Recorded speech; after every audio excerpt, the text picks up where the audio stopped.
Ia dia manatrika antsika eto izy mivady hijoro favombelona amintsika mahakasika ny zavatra nataon'ny tompo taminy. Satria ity zaza ity zany narary izy io ankehitriny moa izy efa sitrana miseho amintsika eto dia anambara mahakasika ny zay zavatra nataon'Andriamanitra tamin'izay izy mivady. Voninahitra ho an'Andriamanitra ray ihany nojoroanay telo mianaka vavolombelona eto amin'izao fotoana izao. Izahay ity zany dia nandalo fahasahiranana, narary mafy ity zanaka ity zany dia nandalo dokotera izahay. Tamin'izay fotoana izay zany dia nisy dokotera anankiray nanatonanay dia nividy fanafody tany amin'ny pharmacie izahay dia nomeny le fanafody nohan'le zazakely. Tamin'izay fotoana izay nohanina le fanafody tsy nisy fiovana mihitsy le zazakely dia nanatona dokotera hafa indray izahay dia fanafody nitovy le teo ihany koa mbola men'le dokotera. Nakany amin'le dokotera fanoteriny izahay dia niteny le dokotera hoe ho lany vola fotsiny nareo izy raha mbola ampividanako an'ity fanafody ity fa mandehana ianareo zao dia zao izy omany ny entanareo dia mandehana mandeha miditra hôpitaly dia zafan ao tsara lalàna fa tena efa reraka be le zazakely tsy mihinan-kanina. Teo zahay raha riava malala dia nandeha nakany amin'ny hôpitaly dia zafan teo tsara lalàna tsy tafiditra tao zany zahay fa niantso mpanompon'Andriamanitra dia le mpanompon'Andriamanitra ny tena hoe mandehana nareo aty amin'ny fiangonana fa atao délivrance ilay zazakely fa ho lany vola amin'ny fotsiny nareo raha mbola andalo hôpitaly. Teo zay dia nakany amin'ny fiangonana ary tamin'izay fotoana izay dia niraisin'ny apôstôly Andriasy izahay ary nanaovany délivrance indre-pandeha fotsiny tamin'izay fotoana izay dia sitran'ilay zazakely ary izy dia niteny manao hoe tsy fahafatesanao izy ny dikan'izao fa tian'Andriamanitra anehoany amin'ny voninahiny dia apôstôly Andriasy nametsa tanana anazy indre-pandeha fotsiny dia sitrana ilay zazakely dia zao dia tena salama tsara ilay zazakely amin'izao fotoana izao ka dia voninahitra ho an'i Jehovah ray ihany. Inona no afatra mba omen'ny anabavy ny manaraka ny fandarana amin'izao fotoana izao? Ny afatra ataoko izany dia voninahitra lehibe aloha an'i Jehovandriamanitra sy Jesosy Kristy ary ny fanahy masina izay nanasitrana an'io zanaka io ary eto izany dia manentana antsika mpijery rehetra satria hain'i Jesosy atao tamin'ny zanakay dia hainy ataony aminao izay mijery manaraka ny fandarana io na inona olanao dia hain'Andriamanitra fa any izany. Arakaraka ny finoanao ihany koa no mahasitrana ny zanakao satria raha manatona an'i Jesosy ianao dia tsy ho lavin'izany mihitsy ka manatona an'i Jesosy dia manasa anao zay amin'ny rapitso sabotsy manomboka amin'ny 7 ora sasany ao amin'ny tranopokon'olona isotry tongava fa nafaka anao Jesosy ninona olanao dia misaotra tompoko. Ia dia ny tompo nomena voninahitra ny amin'izay fitsorona vavolombelona izay ainy natao tamin'ireto mpivady reto sy ny zanany mino ihany koa izahay fa ainy atao aminao. Misaotra tompoko. Misaotra indrindra tompoko.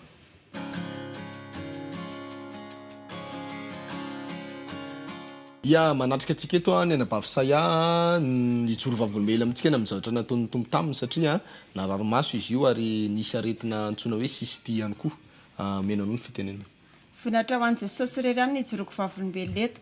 Ny anarako moa zany dia saya. Za zany dia narary maso nandritra ny 17 taona. Tao anatin'izany nefa tsy mazaka masoandro masoko. Dia narivotra zany tsy zakan'io masoko zany fa marary mangirifiry ary matory ihany zany vao miala amin'ny solomasoko zany. Plus 6 misiaksa ny degré ny solomasoko ary tena lompo mihitsy. Rehefa nanantona fitorina filazantsara tahaka an'izao zany dia natao délivrance dia zao za tsy manao solomaso intsony. Tao anatin'izany koa nefa voan'ny sisti misy kankana tao anatin'ny lohako tao rehefa natao ny analizy. Tao anatin'izany nefa tao anatin'izany rehefa natao délivrance ihany koa zao dia sitrana. Dia manahona zany le izy zao le sisti io. Le sisti za sitrana somatsara zao. Ohatrany ahoana ny fihetsika izy io rehefa tena mihetsika? Nanao krizy ary nanana fikorotana an-tsaina zany tao anatin'izay ary tena na zaza mitomany aza zany tsy zakako zany na telefona maneno. Vita ny délivrance afaka tanteraka ianao? Tena afaka zao ary. Inona ny afatra?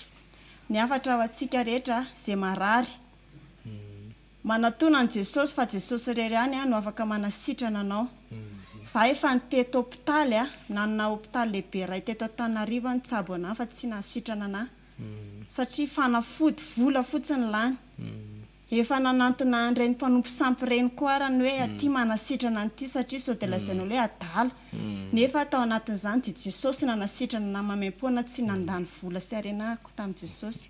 Ia, dia Jesosy tompo no omena voninahitra any amin'izay fahagagana sy asa lehibe izay nataony tamin'ny anam-pavy Isaiasy. Sotra tompoko.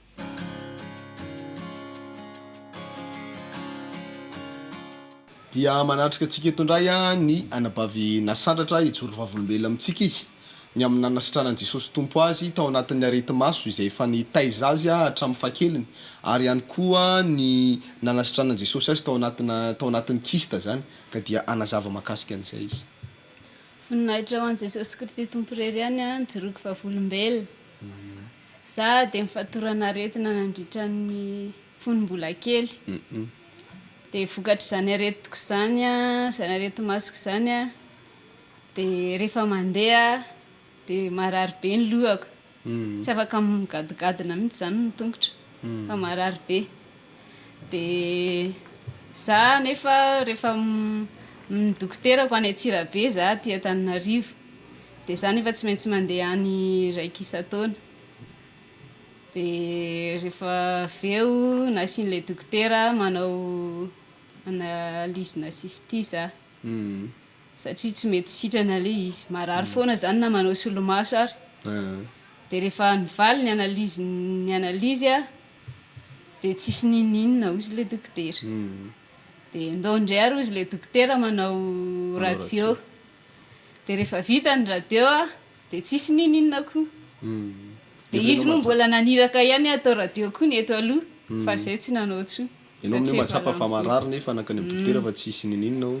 Dia tsy sitrana indray ny teo dia voan'ny marary indray ny tao anatin'ny kipo, misy kista izany. Dia nandritra ny 3 taona fahatoran'izany aretina kista izany. Dia nandeha dokotera koa izany hoe kista marina ve sa ahoana. Dia rehefa natao ny anona izany dia hoe kista. Dia efa leo an'ilay hoe tsisy ninninona, dia efa nipetraka izany. Mbola nieritreritra indray ahoana.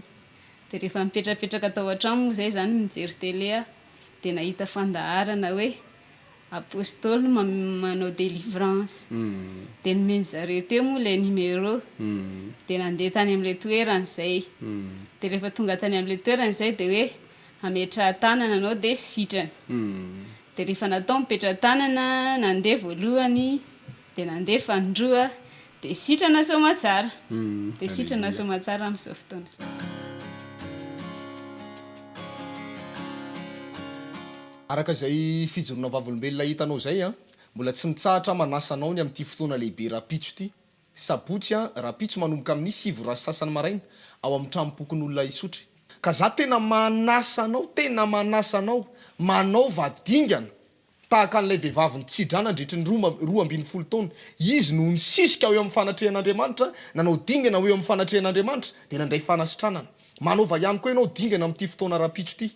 Fotoana lehibe io, tsy faty antoka anao ny fanatrehanao an'io fotoana io, fa tena andraisanao vokany lehibe eo anatrehan'Andriamanitra. Tsarovy fa tsy misy vidim-pidirana, fa ny fahatongavanao ny zava-dehibe entano avokoa ny fianakaviana, ny namana matsakaiza, ny mpiray vody-rindrina, niza olona fantatrao fa manana olana, mangetaeta herin'Andriamanitra, mety mpanompon'Andriamanitra ihany koa ianao maheno anay, tia andray herin'Andriamanitra goavana, manasa anao arapitso, manomboka amin'ny 7 ra sasany maraina ny fotoana ao amin'ny tranopokon'olona isotry, manaova dingana dia ho hitanao ny voninahitr'Andriamanitra.